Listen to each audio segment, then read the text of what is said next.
gonna win. Long as you're happy, you're always gonna grin. You get out what you put in.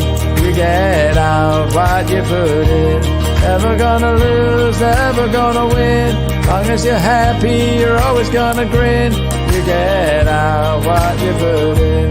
You get out what you put in. You get out what you put in. Good afternoon, or good morning if you're in Michigan. Hello, Cheryl. Hello, Ashley. So thank you very much for joining me at the dawning of the day. What sort of time is it in Michigan today? That's Michigan, US, yeah?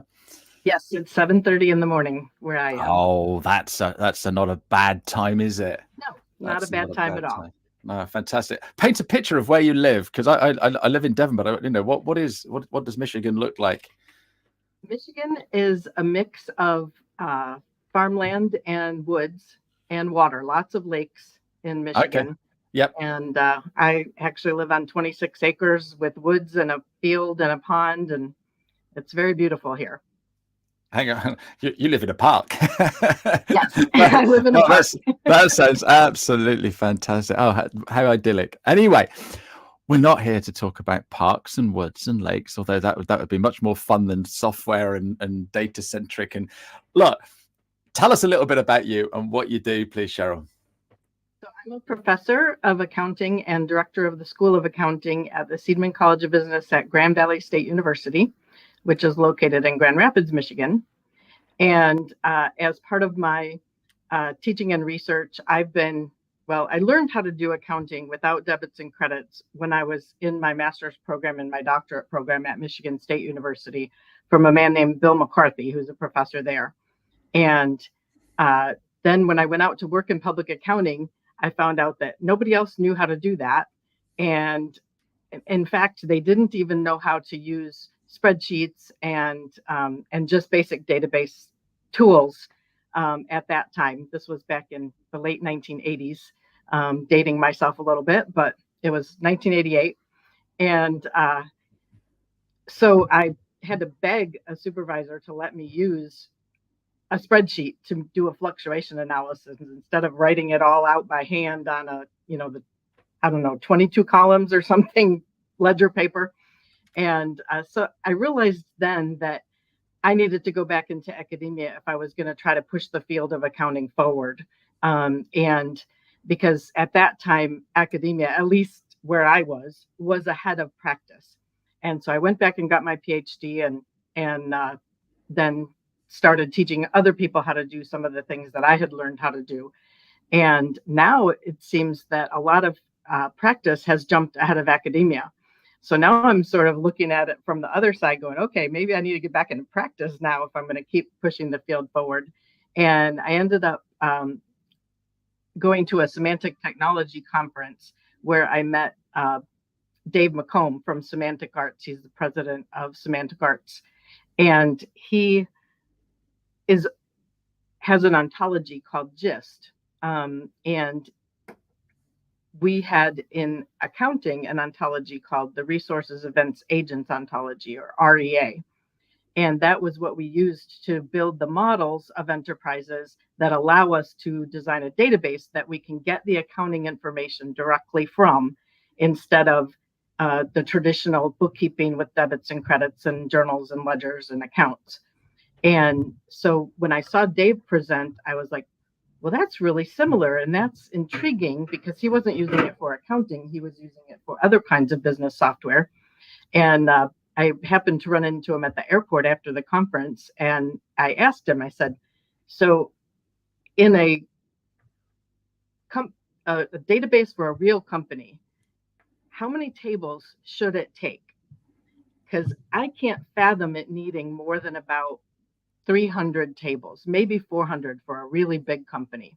If you were going to make it so that you could get all the financial statements, every line item, and still account for all the marketing things you need. And he said, yeah, that's about right. And I said, then why do these ERP systems like SAP and PeopleSoft, why do they have like 12,000 tables?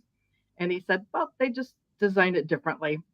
And so Then a couple years later, I got to invite him to be a speaker at a conference that I was sort of in charge of, not putting together directly, but in charge of the people that were putting it together.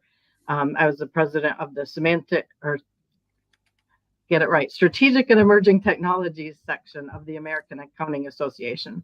And so we brought him in as a speaker for the Transformative Technologies workshop that we put together. And I was, again, very intrigued with the ideas that he was presenting and how similar they were to some of the things that I was teaching my students.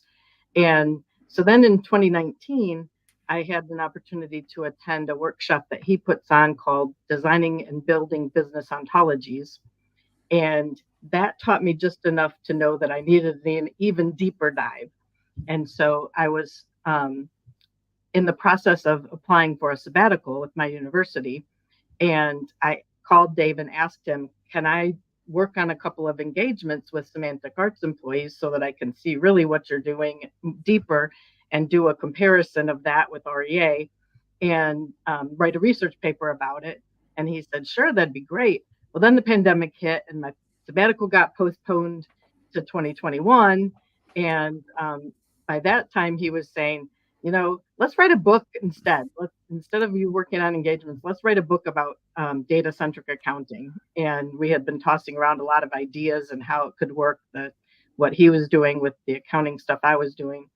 And so we started working on this book. And it is a very different approach to accounting. So all of you listening to this podcast are probably used to doing accounting with debits and credits and journals and ledgers, and you use the accounting equation assets equals liabilities plus owner's equity, and everything stays in balance. And my students definitely believe that equation is absolutely necessary and debits and credits are absolutely necessary. And yet, if you go back thousands of years, we didn't always do accounting with debits and credits and journals and ledgers. We used to use tokens and clay pots. We used to use sticks with notches in them to represent receivables, and then you'd notch the other side of the stick when it was paid off. And so those are not integral parts of accounting. They're just the way we've done it for hundreds of years. And it was first published as a chapter in a geometry book, actually, in 1494. And so when the computer came along, we didn't take advantage of the computer's capabilities. Instead, we did what Michael Hammer at Harvard would call paving the cow paths.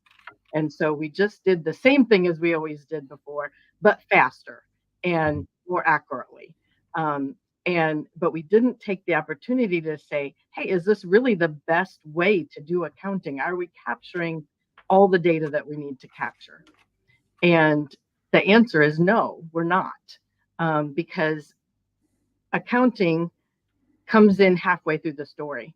We don't start at the beginning of the economic story. We don't jump in until we're pretty darn sure that transaction is really going to go all the way through to fruition. And so, for example, in the introductory accounting classes that we teach, we always teach students, okay, if you place a purchase order, what journal entry are you going to make? Well, unless you prepay for that purchase order, you're not going to make a journal entry at all because you haven't affected an asset, a liability, or an owner's equity account yet. If you haven't received the goods and you haven't paid for them, you don't have anything. And yet, isn't it important to know that we have made a commitment to pay for these items that we're going to receive? And that could be a major purchase, and yet we don't account for it. Same thing if we receive a really big sale order from a customer. If we haven't shipped the goods and we haven't received their payment, we don't make an accounting entry at all. And so with data-centric accounting, we want to start at the beginning of the economic story, and we want to capture the commitments that are made and actually be able to report those commitments on a financial statement. And so we're sort of creating some additional columns, if you will, on an income statement. So we're doing an income statement that is what has already happened and what do we think is going to happen. We get much better predictive value from being able to look at the commitments that we've made, as opposed to just saying, well, what did we do last year this time? It's kind of like if you say, what was the weather last year this time versus looking at the radar for what is coming our way. It just doesn't make sense to do that. And yet we do that because that's what we've always done for the last 500 plus years. Brilliant. That's a great explanation there. Ontology, what does that mean? So ontology is the study of meaning in philosophy. And in a business context, it's sort of like a dictionary of all the different, a vocabulary, I guess is a better way of saying it. So all of the terms that we actually use in the business and how they fit together. And so we use the ontology to develop conceptual models of the business processes.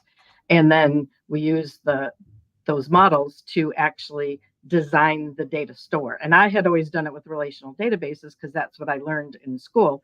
But now it's much more efficient to do it with knowledge graphs and triple stores. And that's where Semantic Arts comes in because they are the experts on that. And so it's been a really good partnership between me and Dave with his staff bringing that expertise and me bringing the accounting expertise to work together. Oh, fantastic. And we've got Pavel on watching and probably, knowing Pavel, taking copious notes. Pavel has developed a little software program. Well, it's a brilliant little software program. But he's going to be pulling his hair out now, I'm sure. This is revolutionary. So your students obviously think you're bat crazy. Yes. But are they looking at you as if you're the heretic or the second coming? You know, this is like, hang on a minute, why are we doing this? So that's quite crackers. Like you say, we've been doing it forever. We've got Sage and Xero and QuickBooks all doing it the old-fashioned way. So is there going to be is your program sort of like we have that and we kick out Xero, or are we not there yet? What's the implications? So the ultimate goal would be that we would get rid of programs that are ledger based and journals and debits and credits based.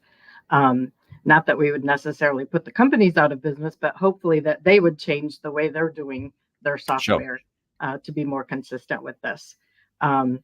Neither Dave or I expect this to be widely adopted during our lifetimes because this is revolutionary and typically those kinds of things don't hit for a while. Maybe we'll be surprised. That would be wonderful if we are surprised.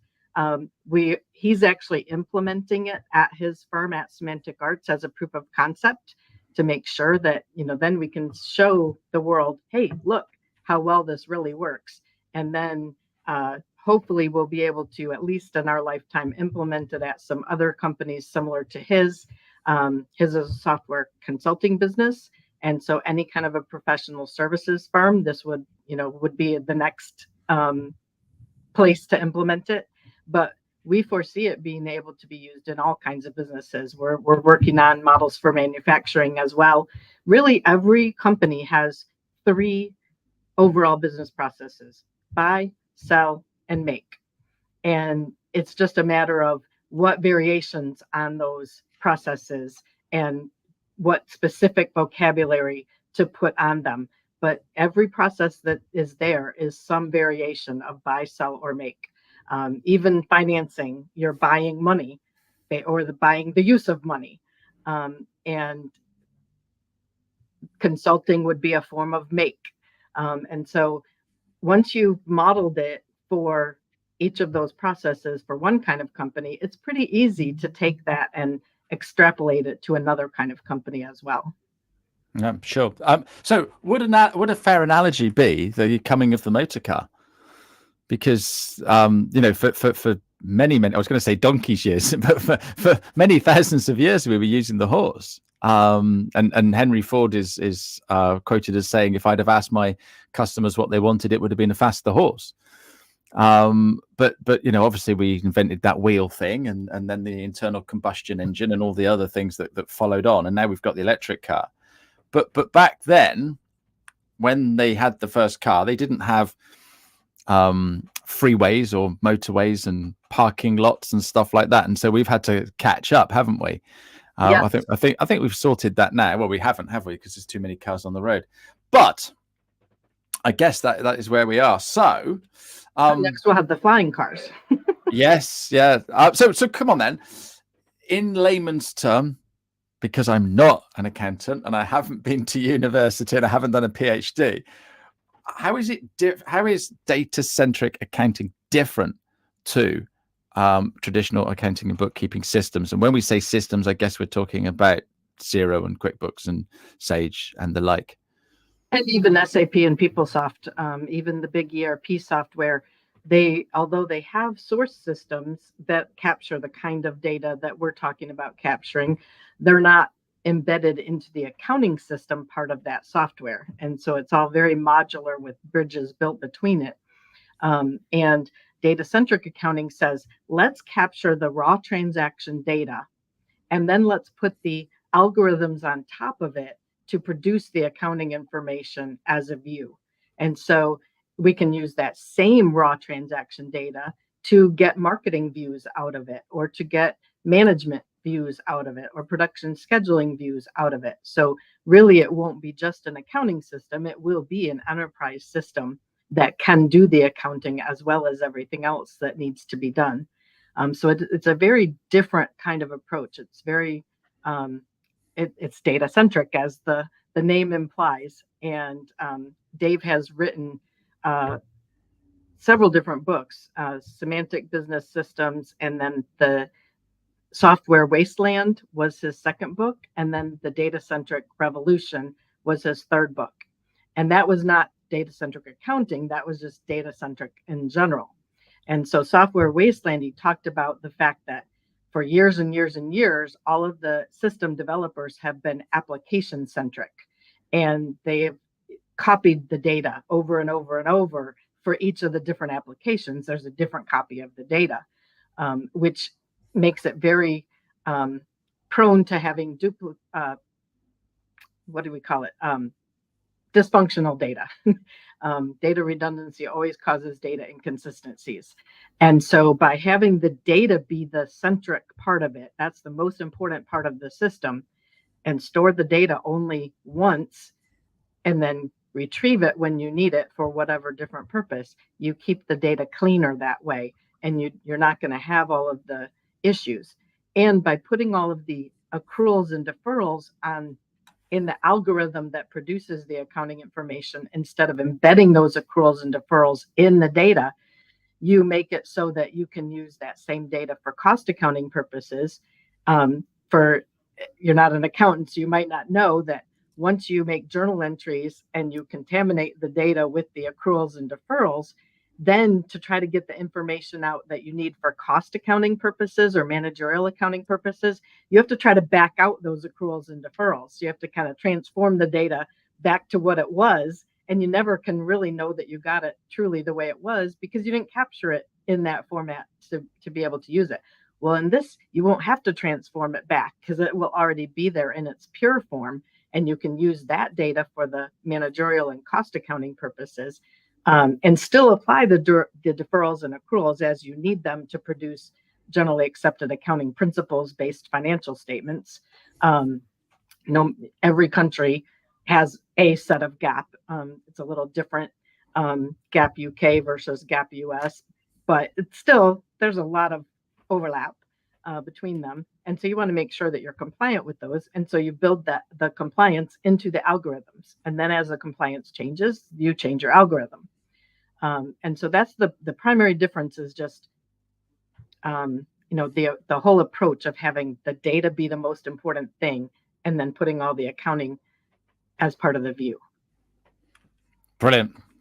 So Pavel has got a question. I knew he'd come up with a great question.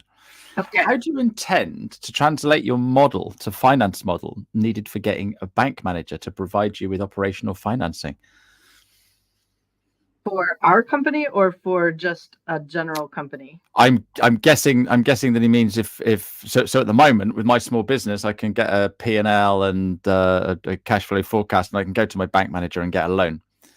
So you'll still be able to produce the same financial statements as you you could in a debit credit system.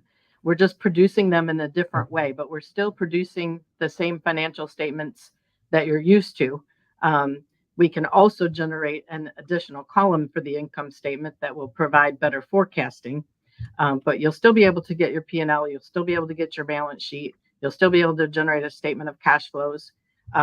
You'll actually be able to get them for any period of time that you want, which is another benefit of data-centric accounting compared to traditional systems. If you want an income statement just for a day, you'll be able to produce an income statement just for that day. If you want one for a week, you can do a week. If you want it for a month, you can do it for a month. You don't ever have to close the books. They're always closed automatically. And so that's another real savings for data-centric accounting compared to traditional accounting systems, because with traditional accounting systems, we have to make a bunch of closing entries to clear out the accounts that were for a time period so that they have zero balances to start the next time period. But when we keep the data as being the centric part of the system, we can apply whatever algorithms to get whatever dates we want. And so we don't ever have to make closing entries because we're not storing account balances except for resources and for counterparties. And so resources are things that are physical that we can count, things like inventory and fixed assets. Those have balances because their nature is such that they have balances. And counterparties would be vendor accounts and customer accounts, and those have balances of what you owe them or what they owe you. And we're not keeping track just of the financial side, not just what cash do they owe us or we owe them, but also what goods do they owe us or we owe them. And those are really the only accounts that have balances. Everything else is flow accounts. Everything else is activity. And you can capture that activity for whatever time range you want, and then figure out what the balances are in those other accounts. And you can get your financial statements that way without having to do a bunch of closing entries that often take days or weeks for companies to do. Awesome. I hope that answers your question, Pavel. And he's got another one now. He remembers in the early 90s, the 4GL system, and remembers ERP language implemented in 4GL. This is way over my head. Thank you for this, Pavel. However, the implementers need to use ERP language to implement ERP. So his question is, how do you intend to mitigate the 2 to 3 layer complexities? I'm not familiar with the 4GL. I'm not sure why, because it seems like I would have known about those. This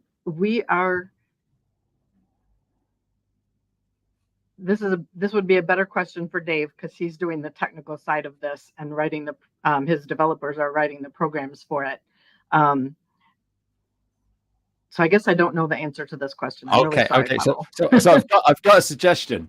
Pavel, meet Cheryl. Cheryl, meet Pavel, and connect with each other on LinkedIn afterwards and have a good old chat, because this is absolutely fascinating. So why would you want to change from your traditional to this data-centric accounting? What are the biggest benefits that I would get running my business?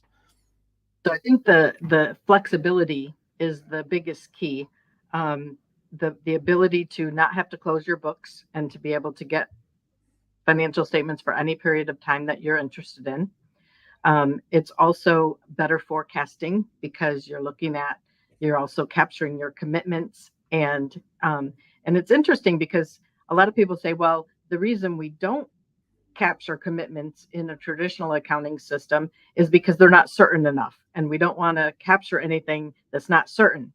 Well, yes, we do capture things that are not certain. We record accounts receivable, and then we have to make estimates for how much of it do we think we're not going to be able to collect, and call that net accounts receivable. That's still not certain.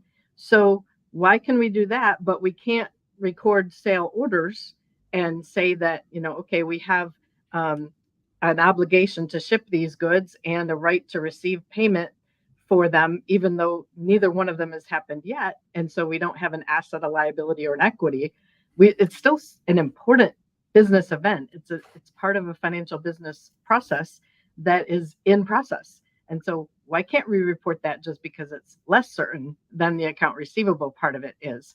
Again, it's just a mindset that we've been in for 500 plus years. And so we have to break out of that mindset to try to understand that that actually has good information value. That's better for forecasting than what last year's sales were this month. And so I think the flexibility, the increased forecasting, I think another aspect of flexibility is if we can get this all to work the way we think it will, and we're well on our way to making it happen, you could choose different methods in your reporting. And so, for example, for inventory costing, companies can choose between first in, first out costing, or last in, first out costing, or weighted average unit costing, or specific identification costing. And for fixed assets, they can choose different methods for depreciation, either double declining balance or straight line depreciation or some other methods. And with data-centric accounting, you don't make that choice and then build that into the data. You make that choice on the interface side. And so you're not contaminating the data with your choices, which means you can reapply different algorithms and produce the statements multiple ways if you want to. So again, it's huge flexibility. Now, is it going to take a lot of querying power? Yes, absolutely. And that's where the triple stores and the knowledge graphs come in, because the querying of those is much faster than querying a relational database, say. And so I know how to do it with relational databases, and I'll admit that scaling is going to be an issue because, and this may be what Pavel was asking about earlier, that it's those queries are going to go slow as molasses once you get enough data in the system. But with the triple stores and the knowledge graphs, that gets much faster and less complex. And so I'm relying on Dave, though, to really answer that question well. Cool. Awesome. Finally, if someone wants to learn about data-centric accounting, what do they do? So be patient for a couple more months. Okay. And then when our book comes out, read that. And then if you're intrigued and want to learn more, then contact Dave and I. And of course, you can contact us before the book comes out too. But for sure, once the book comes out, that will have a lot of the answers to a lot of people's questions. And we expect that to be out probably early in 2024. So probably February-ish. And it will be called The Data-Centric Accounting Revolution. And so be looking for that. And how does it feel to be part of a revolution? It's fascinating. It's exciting. It's nerve-wracking. Yeah. So then I guess you are the expert, aren't you? I'm one of the experts. Yeah. No, absolutely fascinating. That is amazing. Thank you so much for coming on and getting up so early to join the show. I've got one more question for you, but before that, I'm just going to give a shout out to my lovely guest next week, who is the wonderful Amy. She's I'm not sure if she's in Australia, but that's where she's from. And she's going to be telling us all about getting clarity to our busy professionals. And I'll just give a shout out next week. I've got my workshop. So if anybody wants to join me next week, I will teach you how to do LinkedIn in 15 minutes every single day. So that's a 5-day workshop, just 50 minutes each day. It's great fun and you will learn a lot. Okay, so back to my killer question. I always ask my guests this. When you're at primary school or kindergarten, I don't know what you call elementary school. Do you call it in the States? Elementary school, yes. Yeah. So when you're at elementary school, what did you want to be? And it wouldn't have been a data-centric scientist, would it? What did you want to be when you grew up, Cheryl? Like many young girls, I wanted to be a ballerina. But the body control issue, just the whole concept just kind of eluded me. So then I wanted to be a teacher. But I wouldn't have thought about university teaching or teaching accounting. I would have thought about teaching first grade or something like that. So, well, you're actually you've done it and then some, haven't you? So congratulations, yes. That's absolutely fantastic. And do you still dance or not? Only when no one's watching. Right. Okay. Cheryl, you've been lovely. Thank you for the questions, Pavel. And all the, if anyone wants to connect with you, they will all be in the show notes on the podcast and on LinkedIn. So Cheryl, thank you very much indeed. And we will see you all again very soon. Cheerio now. Bye-bye. Thank you very much for having me. You get out what you put in. Never